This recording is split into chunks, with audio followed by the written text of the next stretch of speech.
Qatar Airways का तैयारा 113 मुसाफिरों को लेकर काबुल से दोहा पहुंचा, जिसमें अमेरिका, जर्मनी, बरतानिया, कनाडा समेत दीगर मुल्कों के शहरी शामिल हैं। उन्हें आर्जी तौर पर दोहा में रखा जाएगा।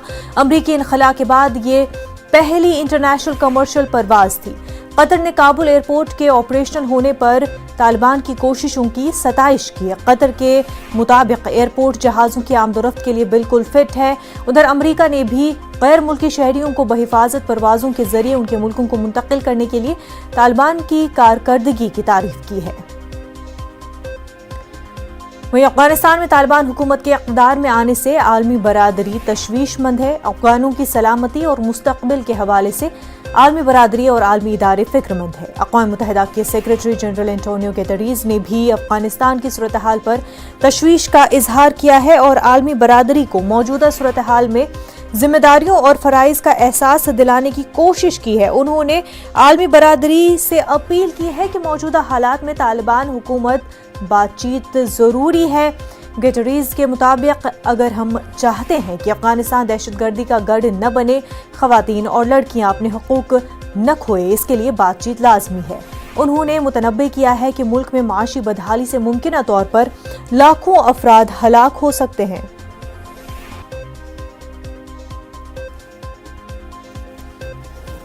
वहीं हिंदुस्तान ने अफगानिस्तान की सूरत हाल पर एक बार फिर तशवीश का इजहार किया है। सलामती काउंसिल में अफगानिस्तान की सूरत हाल पर हुए मुबाहिसे में हिंदुस्तान के मुस्तकिल नुमाइंदे TS तिरुमूर्ति ने कहा कि एक पड़ोसी मुल्क और अफगानों के दोस्त के नाते वहां की मौजूदा सूरत हाल से हिंदुस्तान फिक्रमंद है।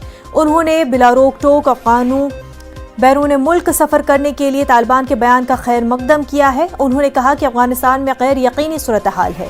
बच्चों, खवातीन और अक़लियतों के हवाले से अंदेशा है।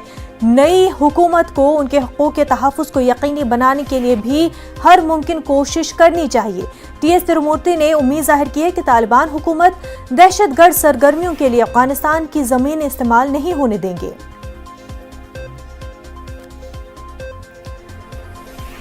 दिल्ली से हमारे नुमाइंदे शैलेंद्र वांगू हमारे साथ जुड़ चुके हैं। शैलेंद्र, दोहा जो कई सारे मुल्कों से बाशिंदे अफगानिस्तान में थे वो दोहा पहुंच चुके हैं, तो इस तरह से जो परवाज़ है, जिस तरह से तालिबान ने कहा था कि वो जो है परवाज़ को जो है अच्छी तरीके से लोगों को अपने अपने मुल्कों में जाने दिया जाएगा, तो उस बात का पास रखा है तालिबान ने।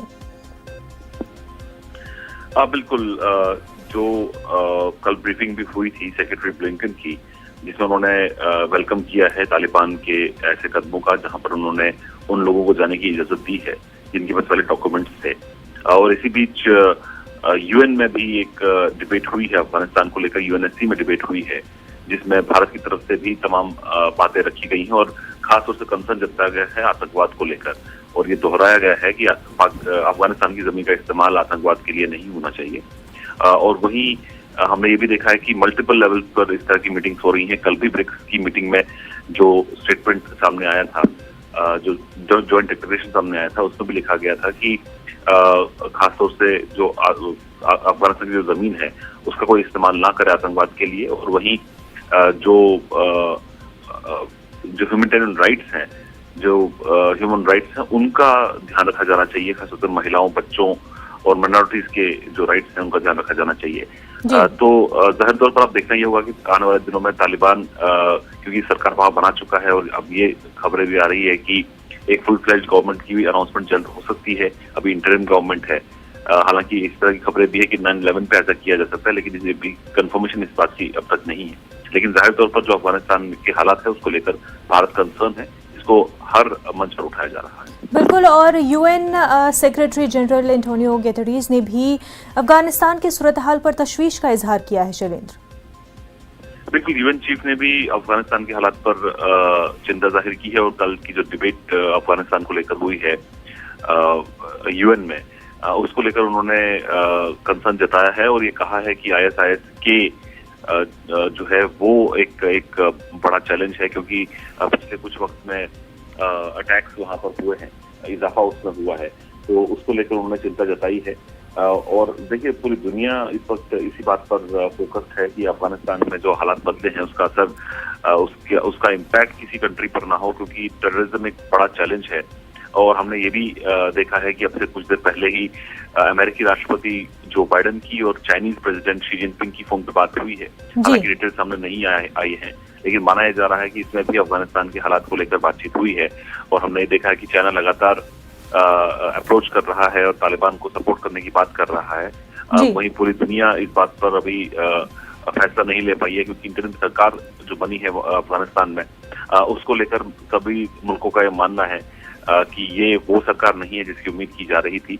और टेररिज्म एक ऐसा मुद्दा है जिसको लेकर हमने कल ब्रिक्स में भी देखा है कि रशियन प्रेसिडेंट की तरफ से भी स्टेटमेंट सामने आए थे, जहां पर उन्होंने कहा कि अफगानिस्तान की जमीन का इस्तेमाल आतंकवाद के लिए और ड्रग ट्रैफिकिंग के लिए नहीं होना चाहिए। बिल्कुल। और वहीं टीएस तिरुमूर्ति ने भी कंसर्न जाहिर किया है कि अफगानिस्तान की जो सरजमीन है वो दहशतगर्द सरगर्मियों के लिए इस्तेमाल नहीं होनी चाहिए।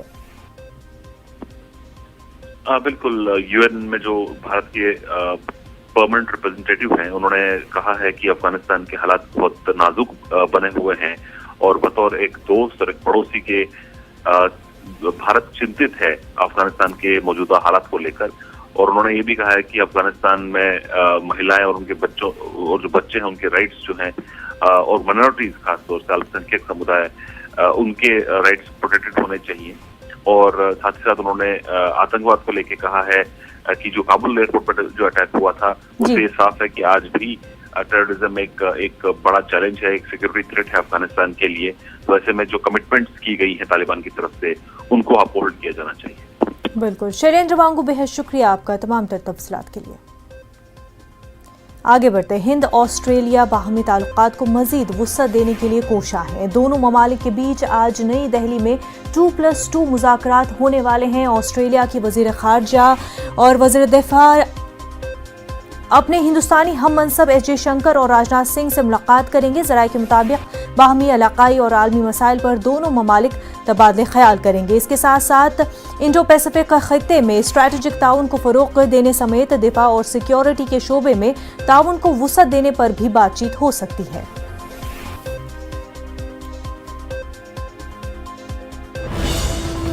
इस वक्त की बड़ी खबर आपको बता दें, जम्मू कश्मीर से ये बड़ी खबर जुड़ी हुई। कुलगाम में BA का तालिब इल्म मुर्दा पाया गया है। बोशरू गांव में मुश्तबा हालत में लाश मिली है। मुतवफ़ी की पहचान 19 साला अब्दुल बारी मीर के तौर पर की गई है। आज सुबह स्कूल के करीब तालिब इल्म की लाश पाई गई है।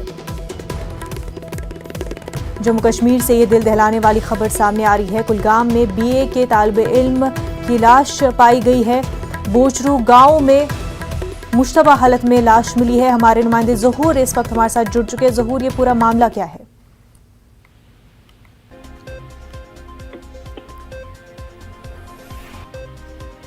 ज़हूर, आप तक हमारी आवाज पहुंच पा रही है? नाज़रीन, आपको बता दें कि जम्मू कश्मीर से ये बड़ी खबर है। कुलगाम में BA का तालिब इल्म मुर्दा पाया गया है। बोचरू गांव में मुश्तबा हालत में तालिब इल्म की लाश मिली है। मुतवफ़ी की पहचान 19 साला अब्दुल बारी मीर के तौर पर की गई है। आज सुबह स्कूल के करीब तालिब इल्म की लाश पाई है। ज़हूर हमारे साथ जुड़ चुके हैं। ज़हूर, ये पूरा मामला है क्या? मुनज़्ज़म, मैं आपको बताऊं कि आए दिन जो मंशियात के इस्तेमाल के खिलाफ हालांकि मुहिम चलाई जा रही है, लेकिन ये ना थमने वाला सिलसिला है और कई जानें अभी तक तलब हुई हैं, जिसमें नौजवान पीढ़ी जो है वो बहुत ज्यादा मुतासिर हो रही है और इनकी इन्वॉल्वमेंट जो है वो बहुत हद तक जो है वो पाई जा रही है।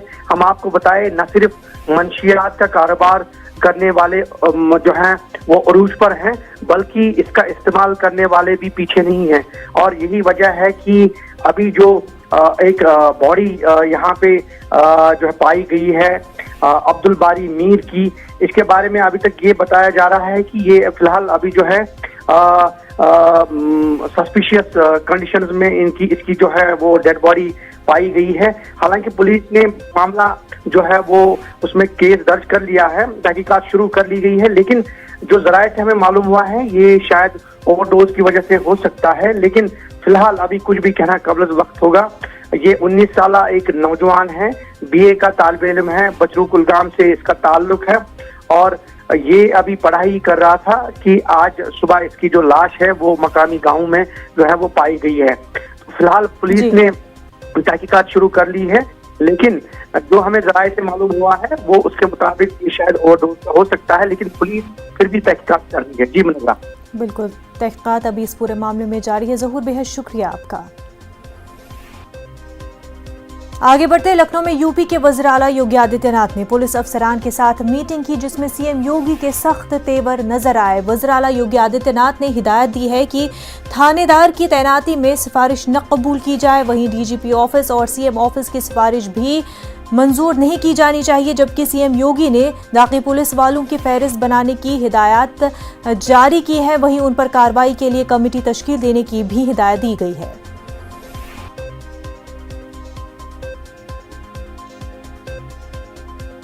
यूपी के बाराबंकी में एमआईएम सदर असदुद्दीन ओवैसी समेत कई दीगर अफराद के खिलाफ चौकी इंचार्ज की तहरीर पर शहर कोतवाली में केस दर्ज किया गया है। दफा 153A समेत वबाई एक्ट 3 के तहत केस दर्ज किया गया है। इल्जाम है कि ओवैसी ने वबाई एक्ट की खिलाफ वर्जी की है और इंतजामिया की दी गई इजाजत की भी खिलाफ वर्जी हुई है। सिटी चौकी इंचार्ज ने तहरीर मजहबी जुनून भड़काने के लिए भी दी है।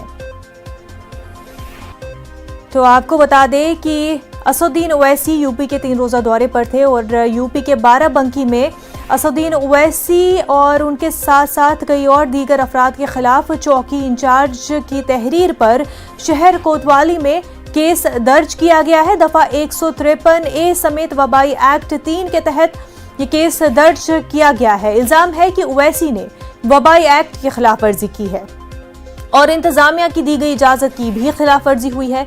सिटी चौकी इंचार्ज ने तहरीर मजहबी जुनून भड़काने के लिए भी दी है। लखनऊ से हमारे नुमाइंदे ऋषभ मनी हमारे साथ जुड़ चुके। असदुद्दीन ओवैसी के खिलाफ मुकदमा दर्ज किया गया है। जी बिल्कुल, देखिए बाराबंकी की कोतवाली में ये FIR दर्ज की गई है। असदुद्दीन ओवैसी पिछले 3 दिनों से उत्तर प्रदेश के दौरे थे। कल उनके दौरे का आखिरी दिन था और उन्होंने वहां पर एक बताया जो जा रहा है जनसभा की थी। उस सभा में उन्होंने राम सनेही घाट बाराबंकी में इलाका उस तहसील परिसर में 100 साल पुरानी मस्जिद थी, उसमें बताते हुए उन्होंने भड़काऊ भाषण दिया है। सांप्रदायिक सौहार्द बिगाड़ने की कोशिश की गई है कि उस मस्जिद को अवैध तरीके से प्रशासन ने गिराया और रातों रात उसका मलबा भी हटा दिया। जबकि वहाँ के SP यमुना प्रसाद का कहना है कि जो कानूनी कार्रवाई के तहत जो अवैध निर्माण था उसको हटाया गया था। तो पुलिस का ये कहना है कि असदुद्दीन ओवैसी ने वहां पर सांप्रदायिक सौहार्द बिगाड़ने की कोशिश की है और अपने भाषण और वक्तव्यों के दौरान प्रधानमंत्री और उत्तर प्रदेश के मुख्यमंत्री के खिलाफ ही अभद्र शब्दों का प्रयोग किया है। और उन्होंने जो कार्यक्रम किया था उसमें जो उनको इजाजत दी गई थी जिन शर्तों के साथ उन शर्तों का उल्लंघन किया, इसी के साथ साथ जो कोविड का प्रोटोकॉल था उसका पालन नहीं किया गया। तो लिहाजा बाराबंकी कोतवाली में असदुद्दीन ओवैसी और इस कार्यक्रम के आयोजक मंडल से जुड़े हुए जो लोग थे उनके खिलाफ FIR दर्ज की गई है। इस मामले पर असदुद्दीन ओवैसी का कोई रिएक्शन सामने आया है? देखिए अभी तक तो उनका कोई रिएक्शन सामने नहीं आया है। अभी ये भी जानकारी नहीं मिल रही है कि ओवैसी इस वक्त उत्तर प्रदेश में हैं या उत्तर प्रदेश की सीमाओं से निकल चुके हैं। जाहिर सी बात है कल देर रात ये FIR दी है। अब उसको भी जानकारी हो रही है कि हमारे माध्यम से, मीडिया के माध्यम से। अब देखना यही होगा जब उनको ये जानकारी होती है कि उनके खिलाफ FIR दर्ज की गई है तब उनकी प्रतिक्रिया क्या होती है। उनकी एक वकील है, कानून को अच्छी तरह से जानते हैं, तो हम लोगों को इंतजार करना होगा ओवैसी की। बिल्कुल ऋषभ मनी, बेहद शुक्रिया आपका तमाम तर तफसीलात के लिए। क्या सैनिटाइजर नुकसानदेह है? क्या टीके आपके DNA को मुतासर करते हैं? क्या टीकाकारी आपको कोविड-19 से मुतासर कर सकता है? क्या ये कुछ सवाल आपके जहन में आते हैं? खैर, एक जगह है जहां आपके सभी सवालों का जवाब दिया जा सकता है और ये सब आपके फ़ोन पर नेटवर्क 18 और फेडरल बैंक की कौमी सतह की टीकाकारी से मुताल्लिक बेदारी मुहिम के तहत कोविड-19 के खिलाफ Sanjeevani shot of life Sanjeevani WhatsApp helpline शुरू हो चुकी है। आपको बस 7977773753 पर व्हाट्सएप करना है और आपको उसी वक्त आपके सवाल का जवाब मिल जाएगा। जानकारी जिसे जांच और क्रॉस चेक किया गया है। तो आगे बढ़े, कोविड-19 पर अपने सवालों को व्हाट्सएप करें और अपनी जरूरत की सभी जानकारी हासिल कर लें। नंबर है 7977773753। इस न्यूज हेडलाइंस के प्रायोजक पेट सफा आयुर्वेदिक जून, पेट सफा हर रोग दफा।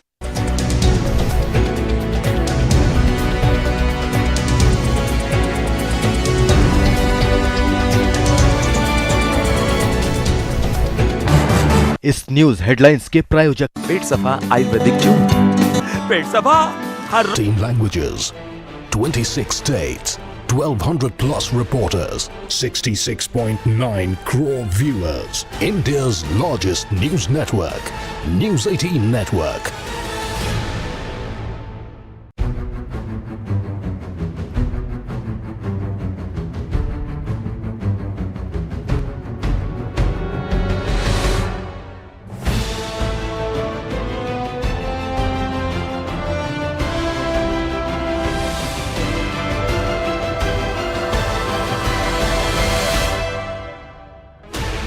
Sixteen channels, 15 languages, 26 states, 1,200 plus reporters, 66.9 crore viewers. India's largest news network, News 18 Network.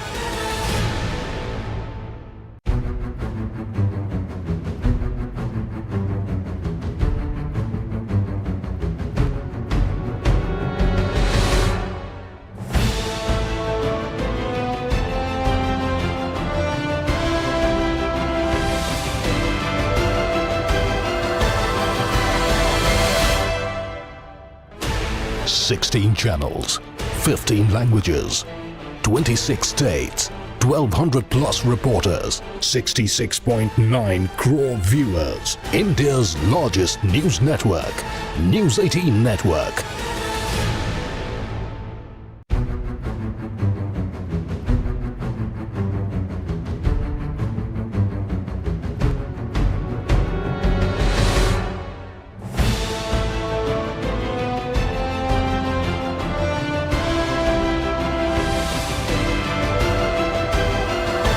पेट सफा आयुर्वेदिक जून। पेट सफा हर रोग दफा।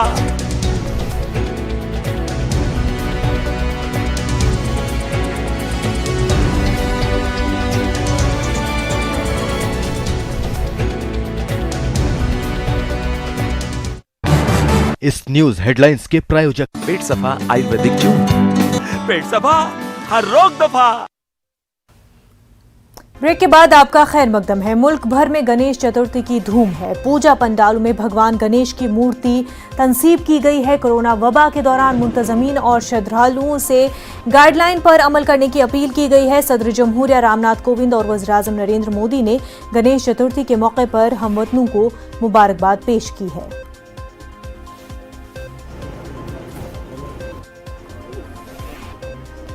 आपको बता दें कि मुंबई में दफ़ा 144 नाफिज कर दिया गया है। गणेश चतुर्थी के मौके पर दफ़ा 144 नाफिज कर दिया गया है। मुल्क भर में हालांकि गणेश चतुर्थी की धूम है। इस वक्त हमारे साथ मुंबई से हमारे नुमाइंदे सर्वेश तिवारी जुड़ चुके हैं। गणेश चतुर्थी है और बहुत ही धूमधाम से मुंबई में ये त्यौहार मनाया जाता रहा है और मुंबई जो है गणेश त्यौहार के धूमधाम के मनाने से माना जाता है, लेकिन इस बार जो है कई पाबंदियां लगी हुई हैं। देश में गया है क्या गणेश मूर्ति इस बार गया है? बाहर के देश में गणपति है क्या? नहीं मतलब मालूम नहीं मुझे।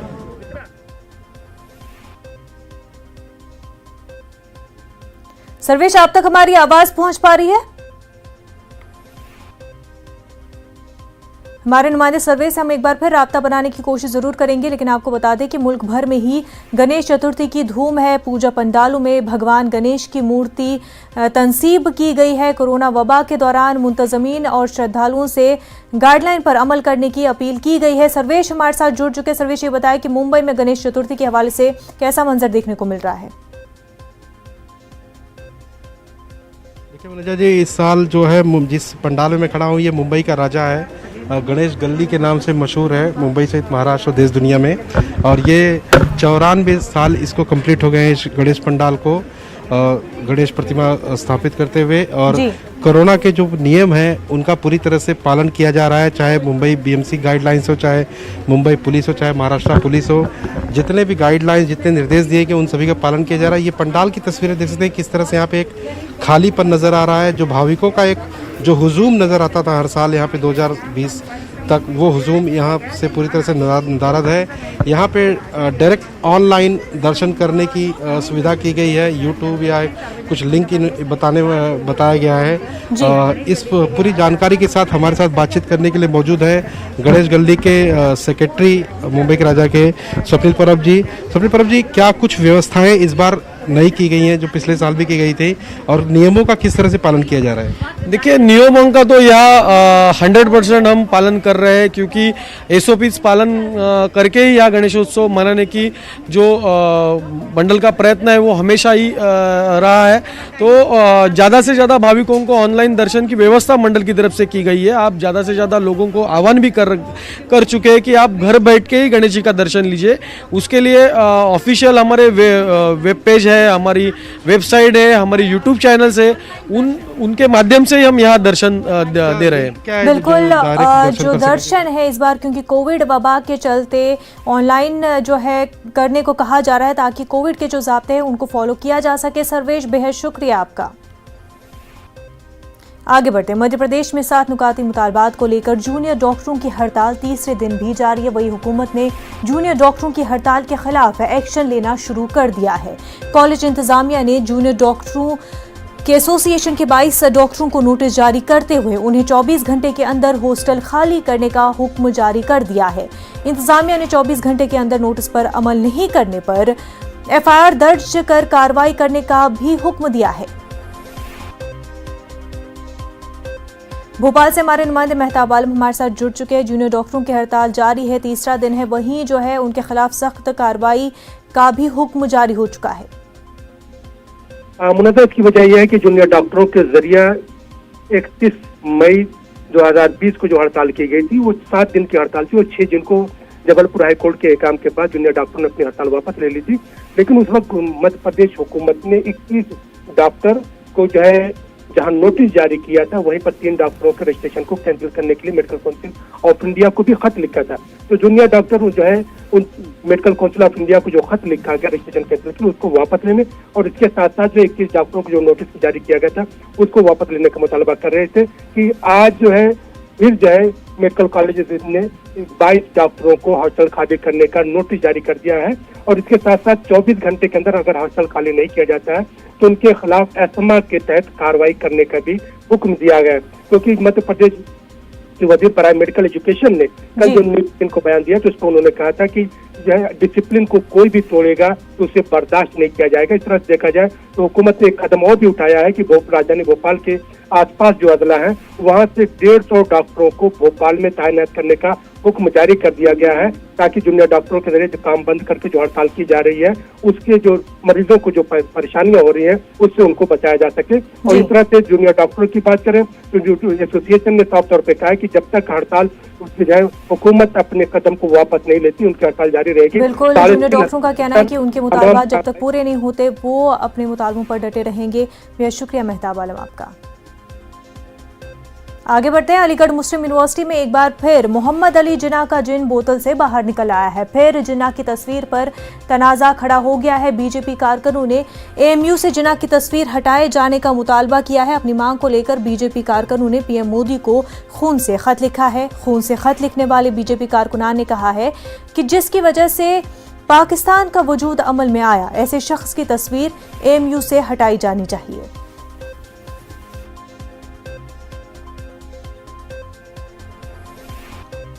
कोरोना वबा के दौरान बाहमी इमदाद और इन्हिसार का जज्बा मुस्तहकम हुआ है।